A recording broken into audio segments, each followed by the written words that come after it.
ఎన్టీఆర్ జిల్లా పెనుగంచిప్రోలులో జరిగిన సిపిఐ రాష్ట్ర రాజకీయ శిక్షణ శిబిరంలో రాజకీయ విశ్లేషకుడు పరకాల ప్రభాకర్ ఎస్ఐఆర్ నిర్వహణపై ఆందోళన వ్యక్తం చేశారు.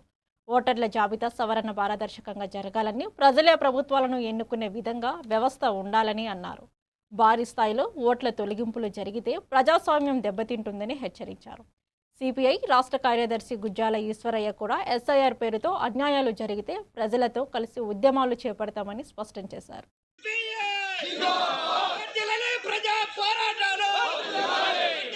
చాలా మంది అనుకుంటారు విప్లవ పార్టీ సోషలిజం వస్తే చాలు కదా. మనకు ఉన్నటువంటి వారసత్వం, ఈ వారసత్వం ఎలా సాధ్యమైంది? భయం ఉండడానికి వీల్లేదు. కానీ ఇవాళ దేశంలో చాలా చోట్ల వయోజనుల సంఖ్య కన్నా కూడా చాలా తక్కువగా ఉంది అని అంటే చాలామందిని గుర్తించి పరణ వాళ్ళు ఉండకూడదు ఈ దేశంలో ఓటర్లుగా అనేటటువంటి దాని మీద తీసేస్తున్నారు. అది మన రాష్ట్రంలో జరగకూడదు.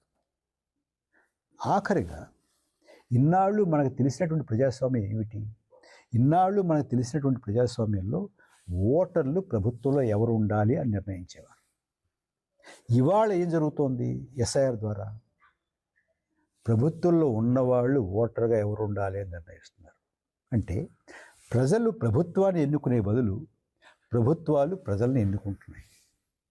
ఇది ఆగాలి. దీనికి అడ్డుకట్ట పడాలి. ఆంధ్రప్రదేశ్